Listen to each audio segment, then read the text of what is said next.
Da li znate koje je najznačajnije otkriće u istoriji čovječanstva? Možda toster, telefon, internet? Sve je to vrlo potrebno današnjem čovjeku, ali sigurno postoji nešto značajnije. Možda točak?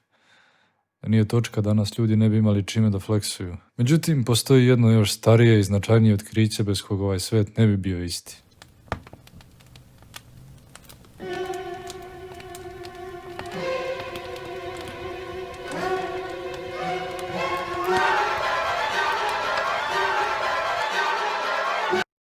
Evo zašto je vatra najznačajnija.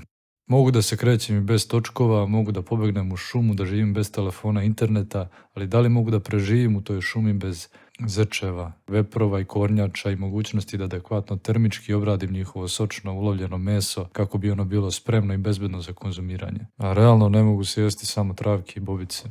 Joj, ali je ovo kiselo. Dakle, dokazao sam da je vatra najbitnije otkriće svih vremena. Ali znate li šta je vatra zapravo? Kako ona nastaje? Zbog čega nastaje? Dozvolite da vam ispričam skraćenu priču o tome kako smo nekad odgovarali na ova pitanja i kako se to promenilo. Druga polovina 17. veka. Nemački alhemičar Becher iznosi svoju teoriju prema kojoj su sve stvari sačinjene od kombinacije 3 elementa: zemlje, vode i vazduha. Ovim je Becher delimično prihvatio antičku teoriju o 4 elementa po kojoj je poznat grčki filozof Empedokle. No šta Becher kaže onda za 4. element, vatru?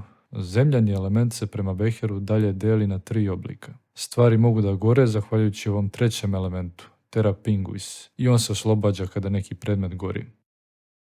Fun fact, ako vam se ova Becherova teorija o sagorevanju čini neobičnom, uzmite u obzir to da je jedna druga velika Becherova ideja bila to da bi samog sebe mogao učiniti nevidljivim kada bi mu bili dostupni pravi materijali. Znači da ne stane. Svako ko kaže da posmatranje nekog drugog bez odeće ne bi bio njegov prvi potez kada bi imao moć nevidljivosti je lažov. Sve i da uopšte nema voajerskog impulsa u sebi, a neki su tog impulsa izgleda imali previše. Ali vratimo se na temu. Georg Ernst Stahl je preuzeo dobar deo Becherove teorije sagorevanja. On je Becherov terra pinguis samo preimenovao u flogiston. Flogiston je dakle, prema Stahlu, bila nekakva supstanca u stvarima zahvaljujući koji su one mogle da gore. Stvari koje lakše gore prosto imaju više flogistona. Flogiston prema njemu nije imao boju, miris i ukus i smatrao je da on kruži u prirodi i slično vodi. Kruženje štala u prirodi i ovdje je umetnuto da slika ne bi bila prazna. Prilikom sagorevanja flogiston se iz predmeta oslobađao, a ostatak zapaljene supstance je gubio sav flogiston postavši deflogistovan. Zbog toga, na primjer, drvo koje ima u sebi flogistona može da gori, dok pepeo zbog gubitka svog flogistona ne može. A kakva je uloga vazduha za proces sagorevanja prema teoriji flogistona? Ako staklenom čašom prekrijemo sveću koja gori, vidjet ćemo da se ona ugasila. Kako teorija flogistona objašnjava ovaj fenomen? Objašnjenje je bilo da vazduh učestvuje u nošenju flogistona i da kada se čašom napravi vakum, onda više nema vazduha koji bi flogiston nosio i zato se sveća gasi. Slično primjeru sa sagorevanjem drveta, Stahl je smatrao da su metali bogati flogistonom, dok praškasti ostatak koji ostane nakon sagorevanja metala nije. Ovo je bilo značajno za Stahlovo objašnjenje procesa pretvaranja kamenih ruda u metale. Kamena ruda biva zagrejana drvenim ugljem i tada flogiston prelazi sa uglja na rudu, tako da se ugalj bogat flogistonom pretvara u pepeo koji je siromašan flogistonom, a ruda koja je siromašna flogistonom se pretvara u metal koji je bogat flogistonom. Objašnjenja poput ovog su bila dovoljna da flogistonsku teoriju prihvati većina tadašnjih naučnika. Ona imala podršku koja je trajala otprilike 1 vek i jednostavno bila je najbolja teorija o sagorevanju koju smo tada imali. Međutim, teorija flogistona imala svoje probleme. Kada gori materijal kao što je drvo, njegov ostatak nakon sagorevanja ima manju masu. Ovo je u skladu sa Stahlovom teorijom jer se flogiston oslobađa prilikom sagorevanja i stoga ono što ostane nakon tog procesa mora imati manju masu nego pre sagorevanja. Međutim, kada su u pitanju metali, nakon njihovog sagorevanja njihova masa se zapravo povećava, a ne smanjuje. Kako je to moguće s obzirom na to da se flogiston oslobodio? Jedan od odgovora bio je da flogiston ima nekakvu negativnu masu. Ali šta je onda sa masom pepela? Onda moramo da kažemo da se jedna vrsta flogistona nalazi u drvetu, a druga u metalima. Ova u drvetu ima masu, a ova u metalu ima negativnu masu. Ovo je loše naknadno objašnjenje koje komplikuje teoriju. Bilo je tu i ostalih objašnjenja, ali nijedno od njih nije do kraja pomoglo u rješavanju problema. Ovakav i slični problemi su dobrim delom bili ignorisani, ali su mnogi naučnici modifikovali teoriju flogistona u želji da je spasu. To je teoriju dovodilo do još veće krize, što je dovelo do njenog pada. 1774. godine, nakon eksperimenata sa živom, Joseph Priestley dolazi do otkrića. Priestley je uočio da se živa prilikom zagrevanja u dodiru sa vazduhom pretvara u prah boje cigle. Priestley je ovaj prah stavio u epruvetu i zagreo ga uz pomoć sočiva koje je koncentrisalo sunčevu svetlost. Ovaj prah se time ponovo pretvorio u živu.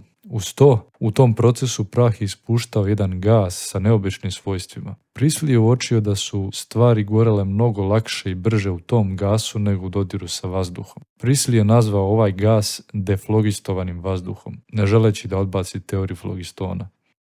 Francuski hemičar Antoine Lavoisier je odbacio teoriju flogistona i njegov metod se zasnivao na preciznom merenju.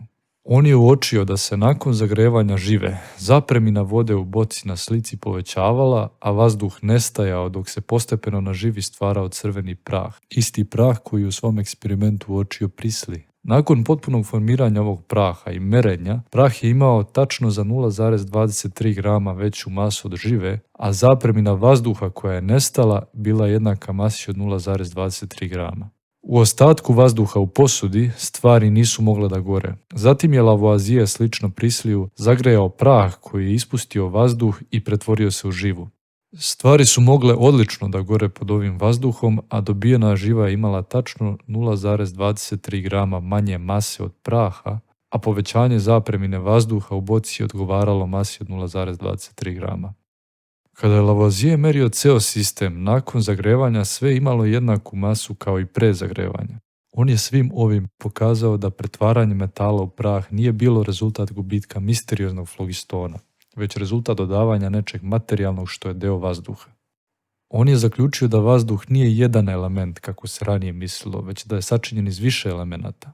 Ovaj rezultat je doprineo odbacivanju antičke teorije o 4 elementa. Ovaj element vazduha, za koga je Lavoisier uočio da ima ulogu u procesu sagorevanja i rđanja, ali i u procesu disanja, je bio ono što je Priestley nazivao deflogistovanim vazduhom. I on je činio otprilike petinu vazduha. Lavoisier ga je nazvao kiseonikom, jer je mislio da on učestvuje u stvaranju svih kiselina, što se kasnije pokazalo kao pogrešno. I što mogu da potvrde svi koji su se nekad susreli sa gorušicom. Pomoću svog otkrića Lavoisier je uspeo da na nov način objasni pretvaranje ruda kao kombinacija metala i gasa u metale. Prilikom njihovog zagrevanja drvenim ugljem, ugalj je uzimao gas od rude, formirajući ugljen dioksid i ostavljajući metal. Dok je Stahl objašnjavao ovaj proces prebacivanjem flogistona od uglja ka rudi, Lavoisier je smatrao da se zapravo dešavalo prebacivanje gasa od rude ka uglju.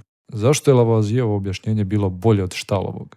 Zato što je ono moglo da objasni promjene u masi. Metalni prah je imao veću masu od metala od kog je nastao zbog dela vazduha koji je primio. U primjeru sa drvetom nije bilo povećanja mase zato što formirana supstanca, to jest ugljen dioksid, jeste gas koji odlazi u atmosferu.